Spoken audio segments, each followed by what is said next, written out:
বিশ্ব বাণিজ্য সংস্থা ডব্লিউটিওর অধীনে নিয়মতান্ত্রিক বৈশ্বিক বাণিজ্য ব্যবস্থা ক্রমান্বয়ে ভেঙে পড়ছে। খোদ যুক্তরাষ্ট্রই নিয়ম ভেঙেছে ডব্লিউটিওর। বৈশ্বিক এমন বিশৃঙ্খল পরিস্থিতি আগামীতে আরও বাড়ার আশঙ্কা থেকেই যাচ্ছে।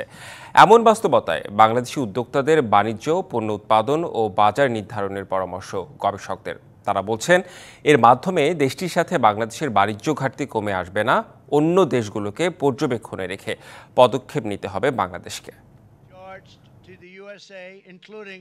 ট্রাম্প সরকার নির্বাহী আদেশে জাতীয় নিরাপত্তার কারণ দেখিয়ে যে আমদানি শুল্ক বাড়িয়েছে, তাতে বাংলাদেশ সহ বিশ্বের ভুক্তভোগী দেশগুলো নতুন করে সংকটে পড়েছে। বাংলাদেশ এতদিন 15% শুল্ক দিয়ে মার্কিন বাজারে রপ্তানি করত।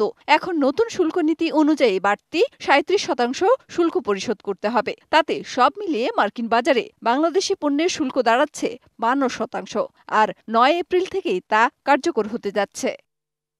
এমন পদক্ষেপে নড়েচড়ে বসেছে অন্তর্বর্তী সরকারও, শুরু করেছে কথা চালাচালি। তবে গবেষকরা বলছেন, শুল্ক কমানোর মাধ্যমে দেশটির সাথে বাণিজ্য ঘাটতি কমানো সম্ভব নয়। উচিত হবে হলো আমাদের দিক থেকে, সেটি হলো যে কোন দেশের সাথে মার্কিন যুক্তরাষ্ট্র কোন ধরনের আন্ডারস্ট্যান্ডিং এ এই কাজগুলো করছেন, অর্থাৎ শুল্ক কিভাবে কমাচ্ছেন, বাণিজ্য ঘাটতি কোন দেশ কিভাবে কমিয়ে আনার জন্য নেগোশিয়েট করছেন, এই বিষয়গুলো আমাদের আসলে ঘনিষ্ঠভাবে পর্যবেক্ষণ করা প্রয়োজন পড়বে। সুতরাং আমাদের জন্য যে জিনিসটি প্রেস সচিব বলছেন যে আমরা মার্কিন শুল্ক কমিয়ে আনার ব্যাপারে উদ্যোগ গ্রহণ করব, এটি আমার মনে হয় একটি তড়িঘড়ির একটা উদ্যোগ হবে। তার কারণ হলো, শুল্ক কমালেই যে মার্কিন বাণিজ্য ঘাটতি অনেক কমে আসবে তা কিন্তু না। লিলি হালাল বিউটি সোপ, বিএসটিআই কর্তৃক সনদপ্রাপ্ত দেশের প্রথম হালাল বিউটি সোপ, দীপ্তিময় উজ্জ্বল ত্বকের জন্য। ট্রাম্প সরকার যেভাবে শুল্ক নীতির পরিবর্তন এনেছে, তাতে বৈশ্বিক নিয়মতান্ত্রিক ব্যবস্থা ভেঙেছে। এ নিয়ে আগামীতে পথ হারাতে পারে বিশ্ব অর্থনীতি, বলছেন গবেষকরা। আমরা দেখছি যে বৈশ্বিক বাণিজ্যের যে একটা রুল বেসড একটা যে সিস্টেম ছিল বিশ্ব বাণিজ্য সংস্থা ডব্লিউটিও, সেটার আওতায় এটা ক্রমান্বয়ে ভেঙে পড়ছে এবং মার্কিন যুক্তরাষ্ট্র সেখানে একটা বড় ভূমিকা পালন করছে।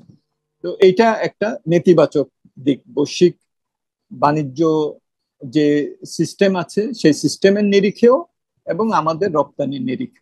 আশার কথা হচ্ছে, মার্কিন শুল্ক ইস্যুতে সন্ধ্যায় যমুনায় প্রধান উপদেষ্টা জরুরি সভা ডেকেছেন। এর মাধ্যমে একটি সম্ভাবনার দুয়ার খুলবে বলে আশা করছেন সংশ্লিষ্টরা।